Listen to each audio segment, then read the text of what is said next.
বাবাও রাজি, পোলায়ও রাজি। সুবহানাল্লাহ কোনে গেলে, আর আসমানটা থর থর করে কাঁপতেছে।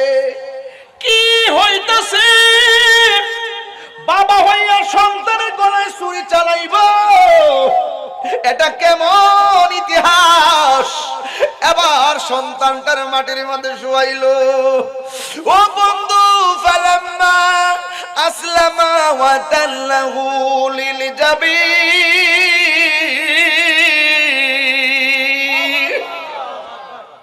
সন্তানটার মাটির মধ্যে শুয়াইয়া গলার মধ্যে যখন তলোয়ারটা ধরবে, ছুরিটা ধরবে, কিন্তু গলার ভিতরে ছুরি তো যায় না রে। পাথরে টাচ করলে পাথর ফেটে যায়, কিন্তু গলার মধ্যে ধরে না।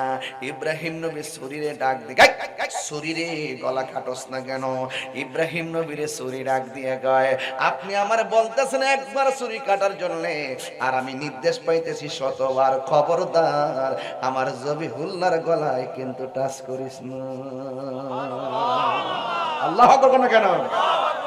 দেখেন এবার যখন এইভাবে কয়, লাস্ট যখন দুইবার দেওয়ার পর তৃতীয়বার একদম চূড়ান্ত, এবার যেই মাত্র চূড়ান্ত ছুরিটা চালাইব, ওই মুহূর্তে আমার আল্লাহ ডাক দিয়া কয়, জিব্রাইল, ও জিব্রাইল। জিব্রাইল সাল্লামের জীবনে কয়েকবার দ্রুত গতিতে আসছে। একবার হলো ইউসুফ আলাইহিস সালামকে তার 10 ভাই মিল্লা যখন কূপের মধ্যে ফেলে দিয়েছে, আল্লাহ ডাক দিয়ে, ও জিব্রাইল, আমার ইউসুফ কুয়ার পানির সাথে বডিটা লাগার আগে তোমার পাখাগুলো পানির নিচে বিছাইয়া দিয়া আমার ইউসুফের জন্য বাড়ি বানায়া দাও। দ্বিতীয়বার হলো, দ্বিতীয়বারটা পরে, কিন্তু আগে কইতাছি আর কি, ইব্রাহিম আলাইহিস সালাম বলে দ্বিতীয়। এরপর বোঝার জন্য বলছি, উহুদের জমিনে যখন আমার নবী যখন দন্ত মোবারক ভাঙলেন, মাথা মোবারকের উপরে যখন হেলমেট ঢুকে গেছে, আর রক্ত মোবারক গুলো বায়া বায়া এই দিক দিয়ে যখন পইরা, যে এই মাত্র দাড়ি মোবারক থেকে রক্ত মোবারকের ফোঁটাটা ঝরে গেছে, আল্লাহ ডাক দিয়ে, ও জিবরাইল, যাও যাও, আমার বন্ধু নবীর দন্ত মোবারকের রক্ত মোবারক জমিনে পড়ে যাচ্ছে। একটা ফোঁটা মোবারক যদি জমিনে পড়ে, কিয়ামত পর্যন্ত এই জমিনে কোনো গাছপালা হবে না। তাড়াতাড়ি যাইয়া আমার বন্ধু নবী রক্ত মোবারকটা হাতে নিয়ে নাও। জিবরাইল সাল্লাম তৃতীয়বার যে আসলেন দ্রুত গতিতে আমার নবী রক্ত মোবারকটা নেওয়ার জন্য। আর তৃতীয়বার হলো ইব্রাহিম আলাইহিস সালাম যখন তিনি গলার মধ্যে ছুরি চালাইব, ছুরিটা গলায় যাওয়ার আগে আল্লাহ বলে, হো জিবরাইল, জান্নাত থেকে একটা দুম্বা লইয়া আমার ইব্রাহিমের কাছে যাও। এবার ওই দুম্বাটা লইয়া রওনা হইছে। আসমান থেকে জিবরাইল সাল্লাম যখন সন্তানের গলার মধ্যে ছুরি চালাইব, ওই জিবরাইল সাল্লাম উপর দিকে ডাক মেরে কয়, আল্লাহু আকবার, আল্লাহু আকবার।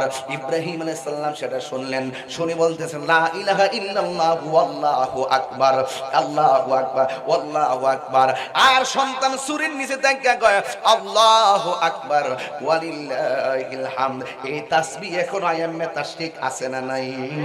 এখনো আমাদের মাঝে আছে না নাই? এই কুরবানিতে পড়তে হয় কি হয় না? এই ফরজ নামাজের পরে আমরা এই তাসবিহ প্রতি ফরজের পরে পড়তে হয় কি হয় না? পুরুষ পড়বে জোরে জোরে, মহিলা পড়বে আস্তে আস্তে। এটা পড়া হলো ওয়াজিব রে বাজান।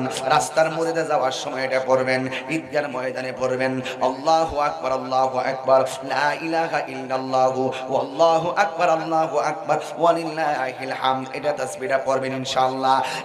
বন্ধুগণ, এবার ইব্রাহিম আলাইহিস সালাম যখন, হযরত জিবরাইল আলাইহিস সালাম যখন দুম্বা লইয়া যাচ্ছে, আর তাসবিহ তিনজনের মধ্যে যখন একটা জিকিরের ঢেউ উঠে গেছে, ওই মুহূর্তে আমার আল্লাহ ডাক দিয়া কয়, ওয়ানাদাইনাহু আইয়া ইব্রাহিম قد صدقت الرؤيا إنا كذلك نجزي المحسنين وناديناه أن يا إبراهيم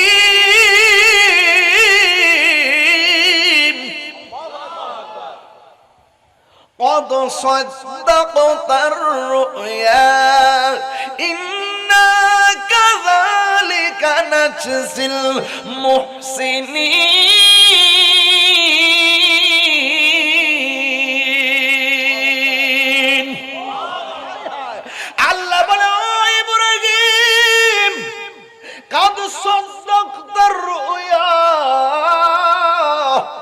তোমার স্বপ্ন সত্যই,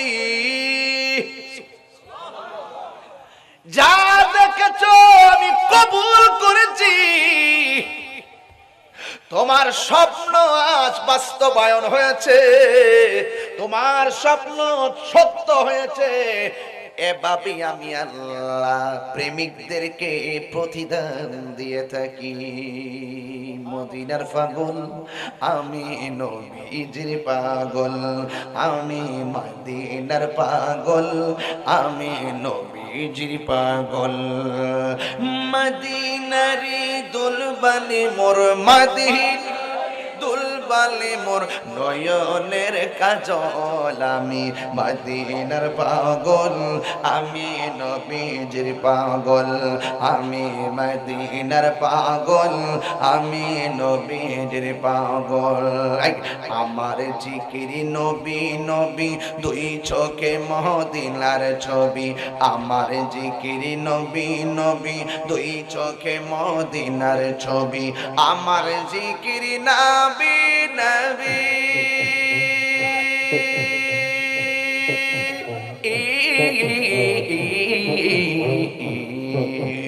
আমার জিকিরি নবী নবী, দুই চোখে মদিনার ছবি, আমার জিকিরি নবী নবী, দুই চোখে মদিনার ছবি, নবীর প্রেমে দিতে রাজি, নবীর প্রেমে দিতে রাজি, নবীর প্রেমে দিতে রাজি, জীবনের সকল মদিনার পাগল আমি, নবীজির পাগল আমি, মদিনার পাগল আমি, নবীজির পাগল। মদিনারি দুলবালি মোর, মদিনা নয়নের কাজল আমি, মদিনার পাগল আমি, নবীজির পাগল আমি, মদিনার পাগল আমি, নবীজির পাগল।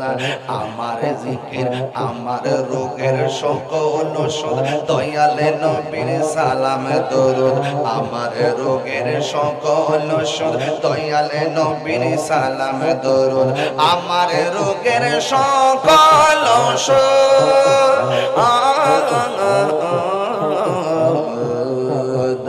আমার রোগের সকল ওষুধ, দয়ালে নবীর সালাম দরুদ।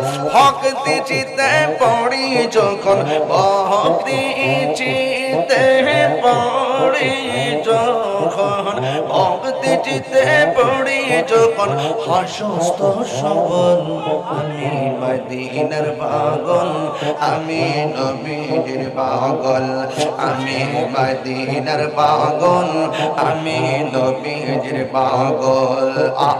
মদিনার দুলবালি মোর, মদিনার দুলবালি মোর, মদিনার দুলবালি মোর, মদিনার পাগল আমি, নবীজির পাগল আমি, মদিনার পাগল নবীজির পাগল। খুশি না বেজান? গজল ফারিনি রে বাজান, গাই না, কম গাই, এখন একটু কমায় দিছি, কিন্তু শান্তি লাগেনি, যেরকম লাগেনি।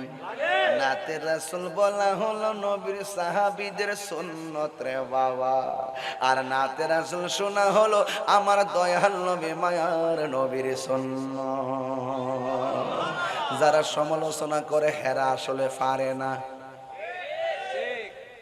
আমার মতো পারলে তারাও গাইতো। কথা কয় ঠিক হবে, ঠিক।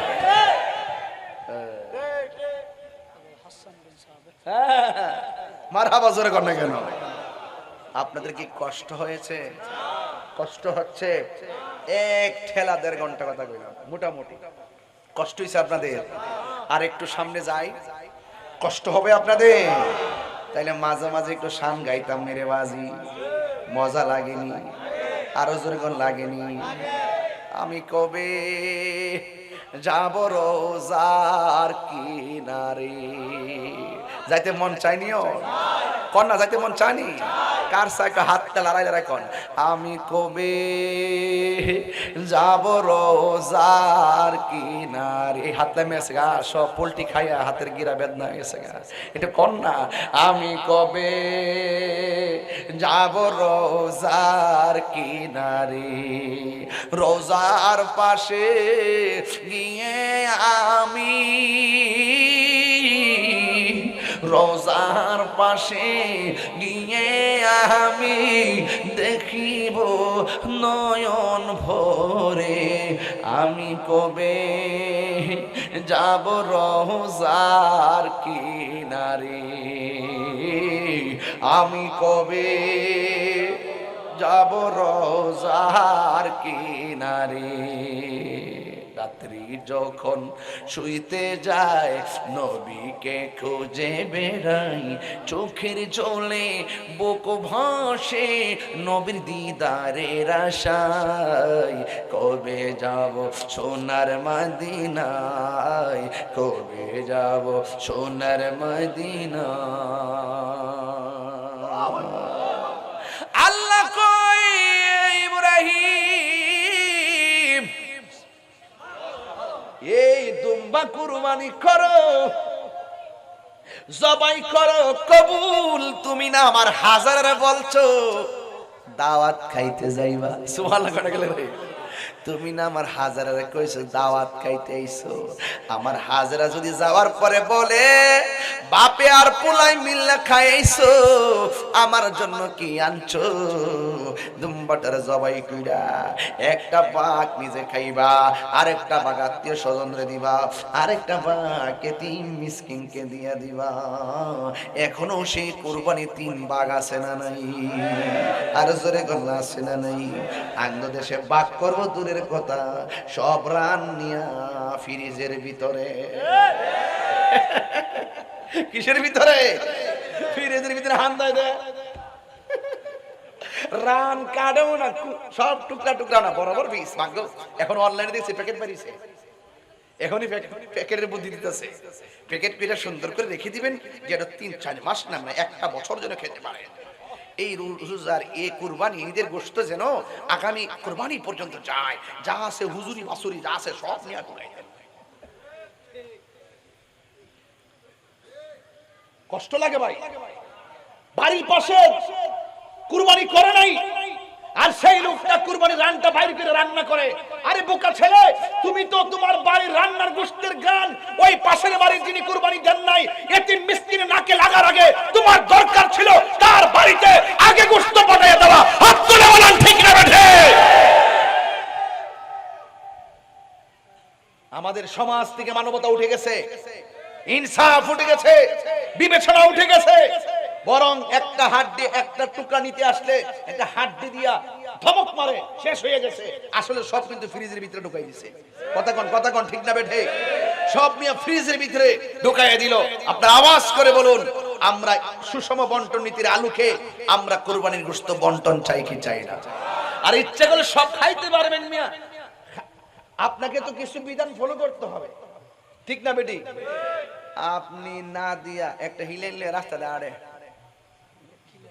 তোরা খাইছ না, আমি খাই লাইছি, কারে কো জানেন যে কুরবানি দিছে না হেরে কো, এটা আল্লাহর গজব পড়ব।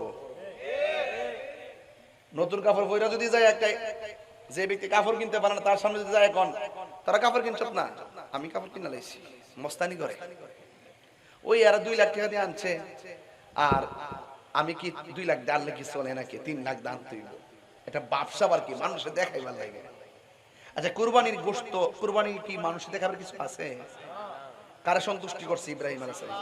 কথা কোন না গেলে আল্লাহরে সন্তুষ্ট করতে যাই সন্তানের গলায় ছুরি চালাই দিছে। আমি কি মনে করেন ব্যাপারটা? এই ইতিহাসটা কি শুধু আমাদের গরু খাওয়ার ইতিহাস? আরে বেটা, বাজার থেকে হাট থেকে গরু কিনা আইন না, ওই পশুর গলার মধ্যে ছুরি চালাইয়া কুরবানি দেওয়ার আগে তোর মনের ভিতরে রিয়া নামক পশু আছে, হিংসা নামক পশু আছে, তাকাব্বুরি নামক পশু আছে। এই পশুটাকে আগে জবাই কর, তারপরে পশুর গলার মধ্যে ছুরি চালা। আমার জীবন, আমার কুরবানি, আমার মরণ, আমার জীবন সব আল্লাহর জন্য। আল্লাহর কাছে কুরবানির গোশত পৌঁছে না, পৌঁছে শুধুমাত্র বান্দার তাকওয়া। চিৎকার মেরে কোন সুবহানাল্লাহ। এই জন্য আপনাদেরকে অনুরোধ করে বলবো, কোরবানি দিবেন, পাশের বাড়ির মানুষটাকে যেন কষ্ট না পায়। সে আসতে হবে কেন? আপনি প্রথম কাইটে আগে তার বাড়িতে পাঠান, পরে দূরে দিয়েন, আগে তার কাছে পাঠান। এই জন্য বলছি, যুবকদেরকে বলবো এইভাবে উদ্বুদ্ধ হবেন।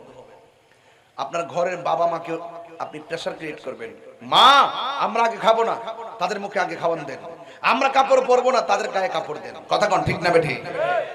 এই জন্য আল্লাহ আমাদের সকলকে বোঝার তৌফিক দান করুন, বলুন আমিন। পনে একটাই বেঁচে গেল। ছেলের একটা কাগজ দিয়েছেন, এই কাগজটা অনেক আগেই এসেছিল।